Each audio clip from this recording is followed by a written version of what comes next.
Olá, meus amigos! Mais um término de capítulo do nosso Manual de Direito Agrário, publicado pela editora Juspodium, agora o capítulo 6, onde trabalhamos os bens públicos. Um tema que é bastante denso, né? Um tema que exige muito cuidado, que tem vários subtópicos, e por isso não tive como fazer diferente, né? Eu pensei um tema específico para trazer para esse pós-capítulo, né? Esse término de capítulo. E dentre todos os trabalhados, bens públicos, terra devoluta, legitimação de posse, regularização fundiária, terras indígenas, quilombolas, que não são públicas, mas têm a sua relevância pelo estado de vulnerabilidade.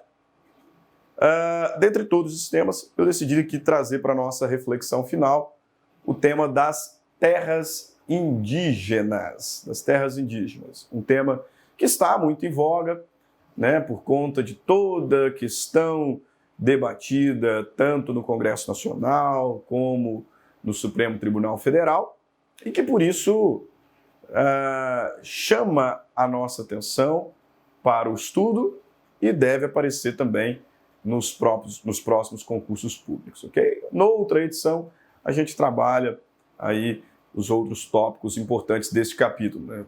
Praticamente todos os tópicos desse capítulo têm aí uma relevância significativa e nós pensamos aqui apenas as terras indígenas. E o que eu quero fazer em relação às terras indígenas é trabalhar com vocês o texto constitucional, né? Vamos voltar os nossos olhos para a Constituição e entender o que a Constituição fala sobre as terras indígenas e então percebemos por que esse é um tema tão complexo, esse é um tema que há décadas enseja muito debate e agora está pegando fogo no nosso país. Então vamos voltar os nossos olhos para a Constituição, tá? A Constituição garante lá no seu título 8, né, da ordem social, o direito originário dos indígenas às terras que tradicionalmente ocupam, sendo competência da União demarcá-las. E, de forma estruturada, então, define as terras indígenas, a Constituição define as terras indígenas a partir das seguintes características, né, me dizendo que são terras indígenas aquelas habitadas pelos indígenas, tá? Aqui uma colocação mais técnica da expressão, apesar da Constituição falar ainda em índios, aquelas habitadas pelos indígenas em caráter permanente, aquelas utilizadas para suas atividades produtivas, imprescindíveis à preservação dos recursos naturais necessários ao seu bem-estar e necessárias à reprodução física e cultural segundo seus usos, costumes e tradições. Então essas aqui são as características definidoras de uma terra indígena, conforme a Constituição nos informa. Veja, vamos para o texto constitucional. O legislador nos diz: são reconhecidos aos índios sua organização social, costumes, línguas, crenças e tradições e direitos originários sobre as terras que tradicionalmente ocupam, competindo à União demarcá-las, proteger e fazer respeitar todos os seus bens. E aí o parágrafo 1º me traz a definição da terra indígena. São terras tradicionalmente ocupadas pelos índios, as por eles habitadas em caráter permanente, utilizadas para suas atividades produtivas, imprescindíveis à preservação dos recursos ambientais necessários a seu bem-estar e as necessárias à sua reprodução física e cultural, segundo os usos e costumes e tradições. Então, aqueles 4 pontos que nós elencamos aqui no slide anterior. Tá? Então, assim define a Constituição, né? Quais são os direitos dos povos indígenas e o que é uma terra indígena. Define de uma forma, é bem verdade, bastante abstrata. Por isso, de toda a complexidade do tema. Ok? Agora, o que mais a Constituição me fala sobre as terras indígenas? E aí você vai percebendo a complexidade do tema e ao final arrematamos com a grande discussão sobre o marco temporal. O parágrafo 2º do artigo 231 da Constituição diz o seguinte: as terras tradicionalmente ocupadas pelos índios destinam-se à sua posse permanente, cabendo-lhes o usufruto exclusivo das riquezas do solo, rios, lagos nela existentes. As terras de que trata este artigo são inalienáveis, indisponíveis e imprescritíveis. E o artigo 20, retroagindo um pouco, são bens da União as terras tradicionalmente ocupadas pelos índios. Então, de imediato eu quero fixar aqui o seguinte: as terras indígenas são bens da União, ok? Diferente do que acontece com as comunidades tradicionais quilombolas que nós trabalhamos no livro. As terras indígenas são bens públicos, são bens da União, conforme dispõe o artigo 20 da Constituição, no inciso 11.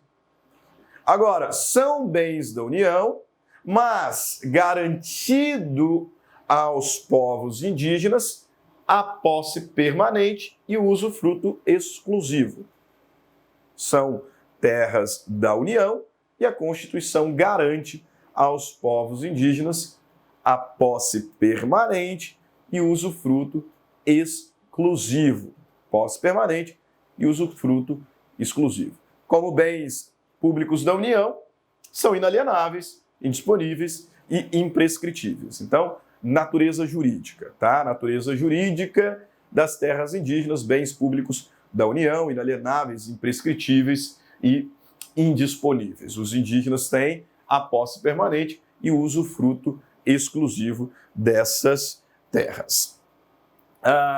Deixo também aqui registrado esse recurso extraordinário que vai detalhar o que a Constituição nos informa, né? No livro a gente trabalha com bastante detalhe esses posicionamentos jurisprudenciais. Incluem no domínio constitucional da União, são inalienáveis, indisponíveis, insuscetíveis de prescrição aquisitiva, trata-se de uma propriedade vinculada e reservada, porque a Constituição, na mesma medida que diz que são bens públicos, garante aos indígenas a posse permanente e o usufruto exclusivo, ok? O que mais a Constituição me fala sobre as terras indígenas? Parágrafo 3º do artigo 231. Olha só que questão importante. O aproveitamento dos recursos hídricos, incluídos os potenciais energéticos, pesquisa, lavra das riquezas minerais em terras indígenas, como regra é proibido. Por quê? Porque os indígenas têm usufruto exclusivo. Excepcionalmente, só poderão ser efetivados com autorização do Congresso Nacional. Ok? Então, em caráter excepcional, com autorização do Congresso Nacional, poderá ser efetivado o aproveitamento dos recursos hídricos, incluindo potenciais energéticos, pesquisa e lavras, e ainda assim ouvidas devidamente as comunidades afetadas. Tá? Inclusive a Constituição, no artigo 49, quando fala da competência do Congresso Nacional, deixa isso bem claro, né? Inciso 16, é competência exclusiva do Congresso Nacional autorizar em terras indígenas a exploração, a aproveitamento de recursos hídricos, pesquisa e lavra de riquezas minerais. Esse aqui é um ponto de bastante complexidade, que já deu muito problema na história recente, né? Política e judiciária brasileira. Por exemplo, na transposição do Rio São Francisco. Né? Uma situação em que o STJ entendeu que não precisava de autorização do Congresso Nacional. Tá? Só uma partezinha aqui desse julgado, havendo tão somente a construção de canal, passando dentro de terra indígena, sem evidência maior de que recursos naturais serão utilizados, é só para passar um canal, né, a transposição do Rio São Francisco, não há necessidade de autorização do Congresso. Então, um julgamento aqui relevante do STJ envolvendo a temática. Artigo 231, voltamos para o artigo 231, parágrafo 5º. Outro tema também nevrálgico. é vedada a remoção dos grupos indígenas. É vedada a remoção dos grupos indígenas de suas terras, salvo ad referendum do Congresso Nacional em situação de catástrofe ou epidemia que ponha em risco a sua população. Olha só o ponto importante.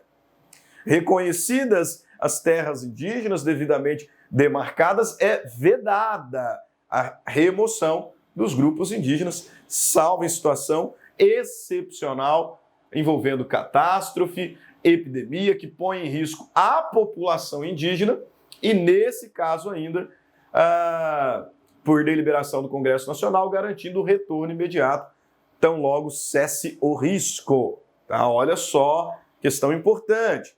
Beleza? Mas aí nós chegamos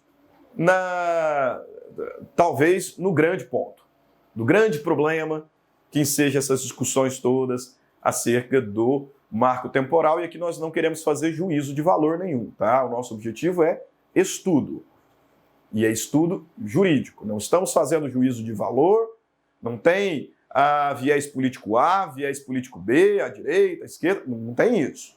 Tá? Vamos voltar os nossos olhos para o texto constitucional e observar qual é o problema jurídico que enseja toda essa discussão acerca do marco temporal. O dispositivo constitucional central é esse, o parágrafo 6º do artigo 231. O que diz o texto constitucional? São nulos e extintos. Aí está o problema.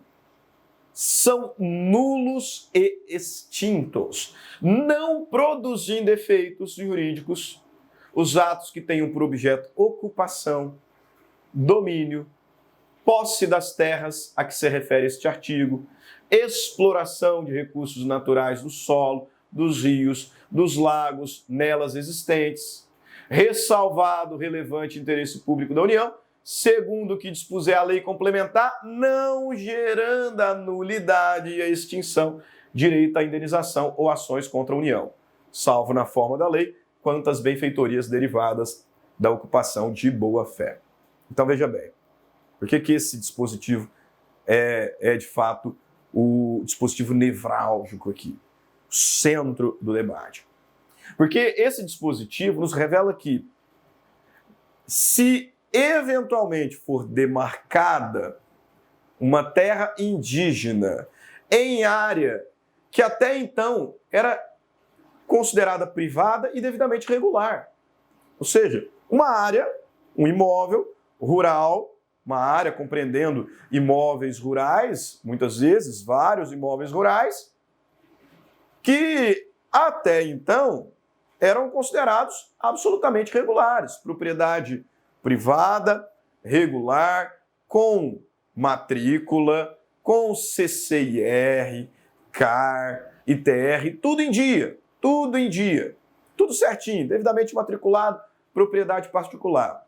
E aí, considerando os critérios de delimitação, essa determinada área é demarcada como indígena. O que acontece? Esses títulos serão declarados nulos e extintos. Serão declarados nulos, extintos e não produzirão quaisquer efeitos, sem direito à indenização. O reconhecimento da nulidade e a extinção desse direito não enseja indenização ou ação contra a União. Esse é o problema. Tá? Esse é o ponto central. E aí o STJ, então, o STF, melhor dizendo, publica a súmula 650, dizendo que, para efeito de aplicação da Constituição, não alcançam a definição de terra indígena terras e aldeamentos extintos. Súmula 650 do STF. O conceito de terra indígena, melhor dizendo, de terra indígena, não alcança terras de aldeamentos extintos. O STF, no julgamento da PET 3388, famosa PET Raposa Serra do Sol, fixou que, para demarcar a terra devoluta, ou melhor, a terra indígena, para a demarcação da terra indígena, nós deveríamos usar como referencial o quê? A data de promulgação da Constituição. Por isso, marco temporal. No julgamento dessa PET, o STF disse o seguinte: são terras indígenas aquelas que estavam ocupadas por povos indígenas, ou, se não ocupadas, objeto de esbulho renitente, ou seja, conflito, né? Não estão ocupados, mas os indígenas estão brigando por aquelas terras, à data de 5 de outubro de 1988, né? Com o objetivo de garantir uma segurança jurídica, para que nós não retroagíssemos demasiadamente no passado. Então, fixou-se esse marco temporal. São terras indígenas aquelas que estavam ocupadas ou objetos de esbulho renitente à data da promulgação da Constituição, em 5 de outubro de 1988. Essa questão do marco temporal, então, ensejou grandes discussões e hoje nós temos no STF, agora com força vinculativa, porque tem repercussão geral, esse recurso extraordinário aqui, em que se discute se o marco temporal deve ser mantido ou derrubado, basicamente colocando em conflito duas teorias. A teoria do indigenato, que reconhece direitos originários, primitivos aos indígenas, as terras que ocuparam, independentemente de data, então, mesmo retroagindo bastante no tempo, se ficar provado antropologicamente que em algum momento aquela terra foi ocupada de forma permanente por povos indígenas, ela é indígena, independente de data. Teoria do indigenato, em confronto com a teoria do fato indígena, que é o fundamento do marco temporal. Tá? Então, mantém o marco ou não mantém o marco temporal. A data de gravação desse vídeo, esse recurso extraordinário se encontra 2-1 pela queda do marco temporal. Tá? 2-1. E é no mesmo período em que a Câmara dos Deputados aprovou o projeto de lei para fixação do marco temporal. Então, é um tema em muita discussão, porque STF está julgando o recurso extraordinário e o Congresso está legislando sobre o tema. A Câmara aprovou a manutenção do marco temporal, ou melhor, a fixação do marco temporal, porque não tem previsão na lei, né? A fixação do marco temporal, e foi agora para o Senado. E o STF julgando aqui esse recurso extraordinário, por hora 2-1 pela queda do marco temporal. Perfeito? Então, de forma objetiva, de forma sucinta, você pode se aprofundar mais no tema, fazendo a leitura aqui do nosso manual de direito agrário. Perfeito? E aproveito então a oportunidade para pedir que vocês nos sigam nas redes sociais, @Prof. Stanley Costa, @Thiago_Bittar. Assim terminamos mais um capítulo. Te vejo em breve no próximo capítulo. Grande abraço, fiquem com Deus e até mais. Tchau, tchau.